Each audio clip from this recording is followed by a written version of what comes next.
Mi gente, Dios te bendiga enormemente. Estamos más que emocionados de presentar esta nueva serie, este nuevo proyecto que va a llevar por título Apocalipsis, la revelación en presentación de mi más reciente obra, que es con referencia o es en base al libro de Apocalipsis, donde vamos a estar aprendiendo desde la historia hasta el final de los tiempos. Este capítulo que vamos a tratar en específico, sé que va a tocar tu vida, sé que te va a hablar, sé que hay un mensaje especial, como en cada uno de los capítulos que estamos por ver en semanas posteriores. Sé que esto va a ser de enorme bendición, así que no te pierdas esta serie que estamos comenzando, Apocalipsis, la revelación. Al final el libro se ha abierto para que puedas entender a grandes rasgos qué es lo que Dios tiene, cuál es el plan profético, qué es lo que Dios quiere para cada uno de nosotros, qué es lo que va a pasar posterior a lo que estamos viviendo, porque sabemos de antemano que los tiempos cada día van a ser más y más complicados y más difíciles. No lo digo yo, lo dice la Biblia. Entonces hay que irnos preparando y entendiendo las profecías que Dios ya nos dejó. Así que mi nombre es Josué Luciano y quédate para aprender algo más.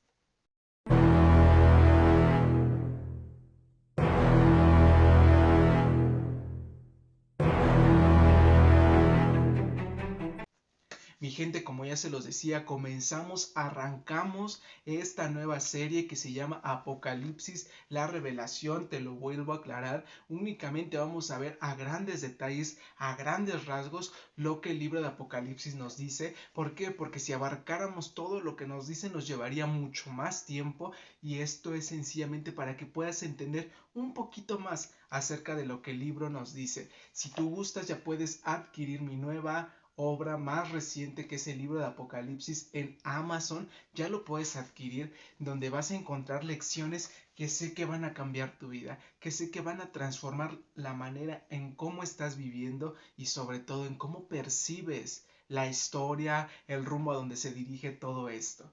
Así que vamos a empezar hoy con el capítulo 1 de una manera muy sencilla y muy práctica, y quiero comentarte. El capítulo 1 en mi libro se llama Los imperios del mundo, el sueño del rey. Te lo vuelvo a repetir. Los imperios del mundo, el sueño de un rey o el sueño del rey. ¿Por qué me refiero a esto? Porque déjame decirte que en el tiempo antiguo, en el tiempo en donde estaba Daniel, Daniel es un profeta que menciona la Biblia. De hecho, su libro como tal aparece libro de Daniel, te recomiendo que lo leas. En aquel entonces, el rey que esclavizó a Israel se llamaba Nabucodonosor. Nabucodonosor era un rey malvado, era un rey depravado, era el peor de los reyes más sanguinarios. Su reino en ese momento estaba teniendo un apogeo, un éxito grandioso. ¿Qué pasa? Israel es apresado, es esclavizado por este rey, por esta nación. Resulta que Israel siempre tuvo la tendencia, como la tenemos todos los seres humanos, de alejarse de Dios. Cada vez que Israel desobedecía a Dios, caía en lo más profundo de su desobediencia, y el Señor traía una nación para que la conquistara, para que la esclavizara. Te vas a dar cuenta a lo largo de la Biblia cómo en varias ocasiones Israel, la nación de Israel, fue gobernada, fue conquistada, fue esclavizada, y en esta ocasión no era la excepción. Daniel tenía 3 amigos y junto con él habían decidido y determinado no ceder ante los edictos de este rey malvado. Nos vamos a dar cuenta más adelante ciertos edictos que propone este rey que no van acorde a lo que Dios quería, y ellos se mantuvieron firmes en su fe. Ellos no cedieron. Ahora, en cierta ocasión, el rey Nabucodonosor tuvo un sueño que lo impactó de tal manera que estaba intranquilo, que no podía ni siquiera creer lo que estaba viendo. Ante su sorpresa se despierta, pero no había quien pudiera interpretar este sueño. Nadie de los magos hechiceros que estaba a su alrededor pudo interpretar el sueño de este rey malvado, que para empezar no merecía él la interpretación. porque solamente Dios da la interpretación a aquellos siervos suyos, a aquellos profetas suyos. Pero este rey estaba ansioso por saber y con un propósito Dios le da este sueño. Resulta que manda matar a todos sus hechiceros, magos, consejeros, porque nadie le sabe decir exactamente qué significa el sueño. Para ese momento Daniel ya estaba trabajando para este rey, estaba siendo su consejero para este rey. Inmediatamente el rey manda a la guardia para justamente matar a Daniel y a sus amigos, y cuando la guardia llega a la casa de Daniel, Daniel supo cómo manejar esta situación con sabiduría para poder ser librado él y sus amigos, y solicitó una audiencia con el rey. Daniel se presenta ante el rey le comenta la situación, mas no le comenta y no le cuenta, cabe aclarar, no le cuenta cuál fue el sueño. Daniel sencillamente le dice, dame tiempo para saber qué sueño has tenido y cuál es la revelación de este sueño. Daniel se regresa a su casa y no tarda mucho, al siguiente día tiene la revelación de lo que el rey tuvo como sueño, tiene la revelación de lo que esto significaba. Ahora, vámonos directamente a lo que es el libro de Daniel. En el capítulo 2, en el versículo 32 al 35, ahí nos describe claramente cuál es el sueño que tuvo este rey. Dice, en su visión, Daniel le dice al rey, su majestad vio frente a sí una enorme estatua resplandeciente de un hombre. Daba terror verla. La cabeza de la estatua era de oro fino, el pecho y los brazos eran de plata, el vientre y los muslos de bronce, las piernas eran de hierro y los pies eran una mezcla de hierro y barro cocido.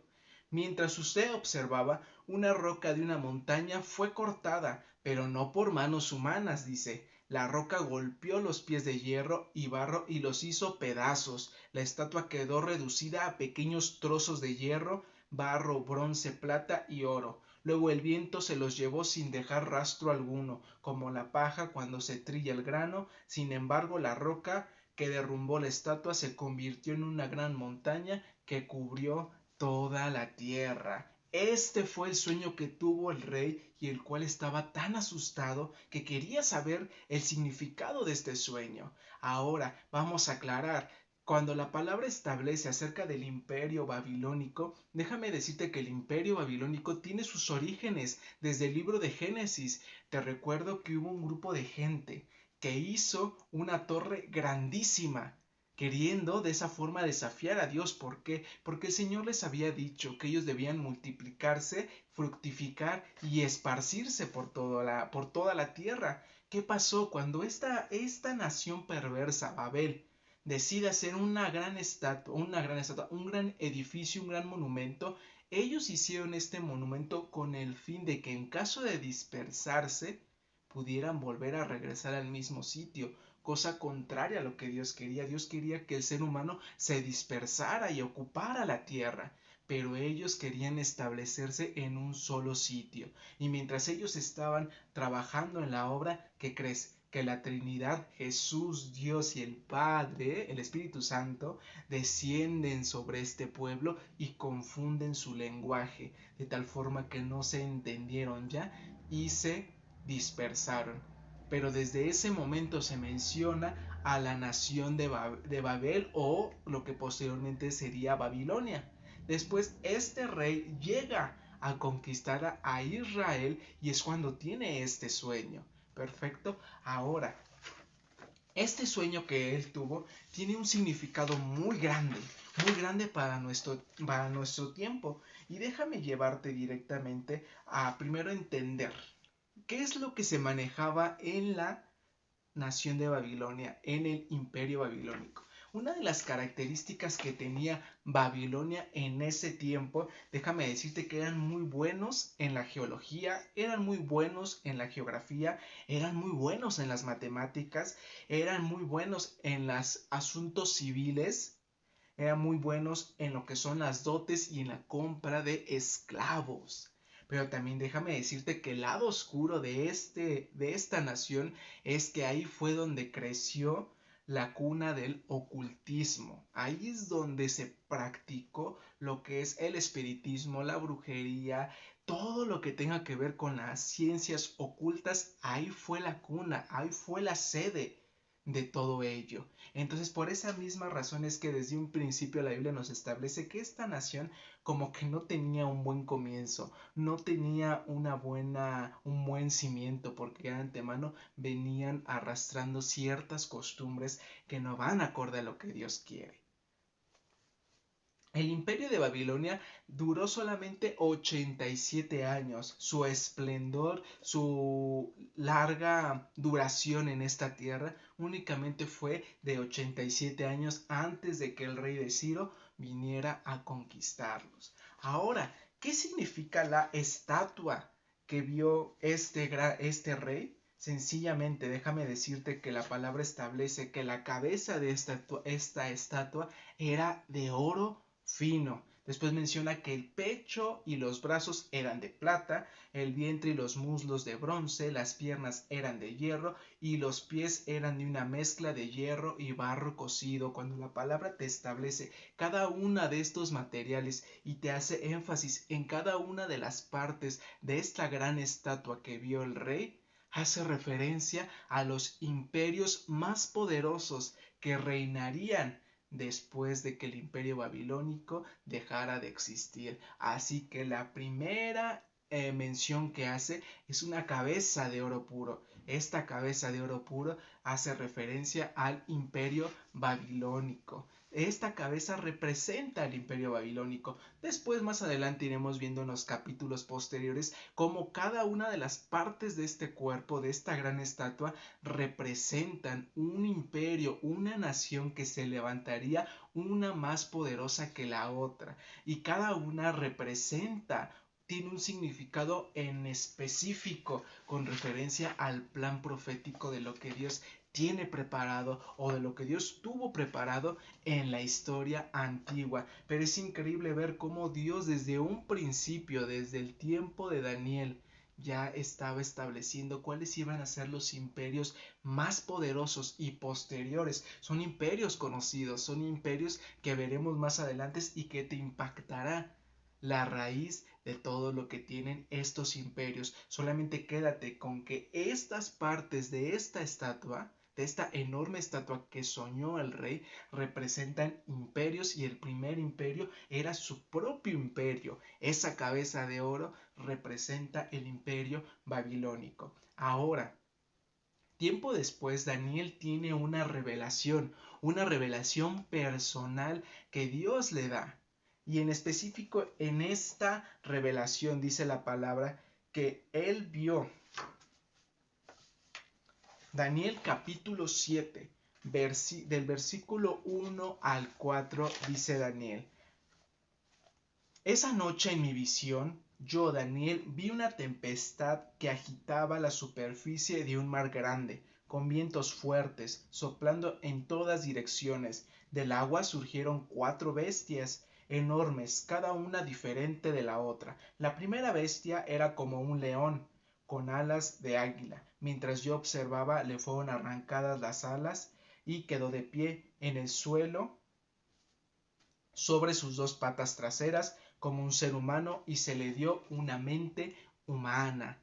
Entonces, posterior a esto, Daniel tiene más revelación en cuanto a estas bestias, pero la primera bestia dice que tenía aspecto como de león. Dice, la primera bestia era como un león con alas de águila. Déjame decirte que esta representación de león, tú te podrás dar cuenta, investigas y te vas a dar cuenta que quienes utilizaban mucho esta figura de león, tanto del león como del águila, era el imperio babilónico. Ellos enfocaban muchas de sus esculturas, mucha de su arte, de todo lo que ellos crearon, enfocaban mucho al león. Entonces, esto es una representación nuevamente del imperio babilónico. Déjame decirte también que el león representa fuerza, que el león representa ferocidad, representa protección, al igual que el águila. Déjame decirte que estos 2 animales representan liderazgo en el hábitat que ellos están.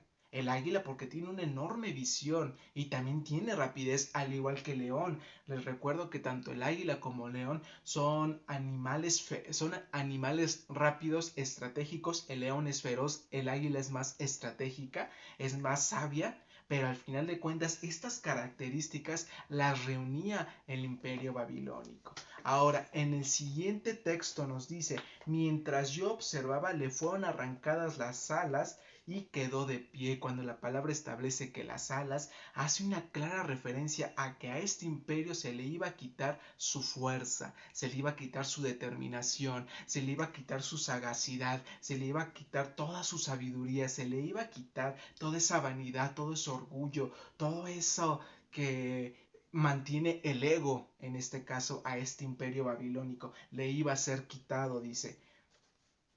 Dice que quedó de pie en el suelo sobre sus dos patas traseras como un ser humano y se le dio una mente humana. En otras versiones dice se le dio un corazón humano. ¿A qué hace referencia? Dios trató fuertemente y grandemente con este rey Nabucodonosor. Te vas a dar cuenta a lo largo del libro de Daniel que el Señor tuvo un trato especial con este rey. Este rey era malvado, este rey era de lo peor, era el más atroz, pero el Señor trató con él, cambiándole su perspectiva acerca de la vida y acerca de todo lo como se estaba manejando. Déjame decirte que este rey en cierta ocasión, lleno de su vanidad, lleno de su altanería, se atrevió a ver su reino y dijo, gracias a mí es que todo esto está hecho, gracias a mi sabiduría, gracias a mi fuerza, y empezó a repetir y en el instante desciende un ángel y lo maldice. Tan fuerte fue esa maldición que se convirtió en animal. Dice que le salieron uñas como de un animal. ¿Y qué pasó? Que Dios lo mandó con los animales del campo y de ahí se alimentaba este rey durante 7 años. Durante 7 años es que este gran rey, que este rey tan vanidoso, que este rey tan altanero, se convirtió en un animal y fue humillado enormemente. Hasta que se terminaron esos 7 años, fue que el Señor mandó espíritu de sabiduría sobre él y recobró la capacidad. Y fue ahí donde él dio gloria y honra a aquel que le había entregado todo. Les recuerdo, este rey era un rey depravado, pero el Señor trató con este rey y cambió su corazón. Dice la palabra que puso un corazón humano en este rey. Déjame decirte que para Dios no hay imposibles. Para Dios no hay imposibles. Dios puede transformar el corazón de un ser humano, puede transformarlo. Aún así sea la persona más depravada, aún sea la persona más odiada, aún sea la persona con mayor maldad en su corazón. Pero el Señor puede transformar el corazón de esta persona y transformarlo en un corazón humano, una mente humana.